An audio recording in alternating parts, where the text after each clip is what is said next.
એક વર્ષ પૂર્વ ઇમ્પોર્ટેડ કોલસો કાઢી માટી અને ફાલિયસયુક્ત કોલસો કંપની પધરાવી છેતરપિંડી પ્રકરણમાં વોન્ટેડ ઈસમને સુરતથી પોલીસે ઝડપી પાડ્યો હતો.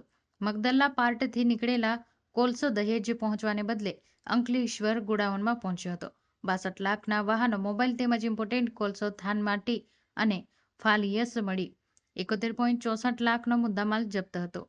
ભરૂચ એલસીબી પોલીસ ચોક્કસ માહિતી આધારે દરોડા પાડી કૌભાંડ ઝડપી પાડ્યું હતું. દહેજ રહિયાદ ગામ ખાતેની જીએસીએલ નાલ્કો અલ્કલાઇન એન્ડ કેમિકલ કંપનીએ ઇન્ડોનેશિયન કોલસો ઇમ્પોર્ટેડ કોલસો હતો.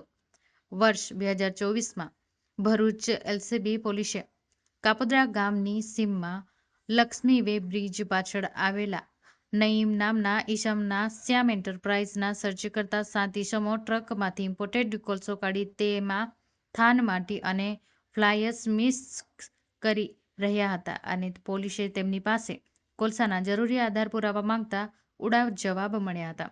જેને લઈને પોલીસે કડક પૂછપરછ કરતા કોલસો સુરતના મગદલ્લા પાટ પરથી ભરીને વાગરાના દહેજ એડીસીમાં આવેલા જીએસીએલ નાલ્કો આલ્કલાઇન એન્ડ કેમિકલ કંપનીમાં પહોંચાડવાનો હતો.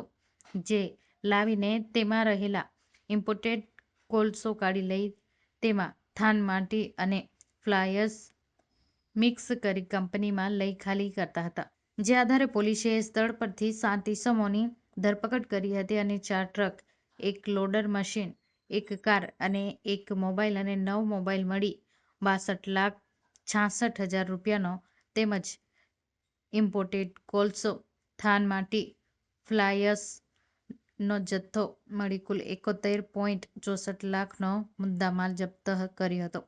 જ્યારે સમગ્ર કોલસો કાંડમાં સંડોવાયેલા અન્ય 10 ઈસમોને વોન્ટેડ જાહેર કર્યા હતા.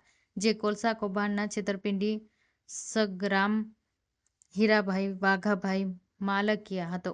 દરમિયાન અંકલેશ્વર રૂરલ પોલીસ મથક સ્ટાફ પેટ્રોલિંગમાં હતા તે દરમિયાન તાલુકા પોલીસ મથકના છેતરપિંડીના ગુનામાં સંડોવાયેલા નાસ્તા ફરતા વોન્ટેડ આરોપી સગ્રામ હીરાભાઈ વાઘાભાઈ માલકિયા સુરેન્દ્રનગરથી સુરત જતા આરોપીને પોલીસે બાતમીના આધારે વાલિયા ચોકડી પાસે વોચ ગોઠવી હતી અને માહિતી આધારે પોલીસે તેને ઝડપી પાડ્યો હતો.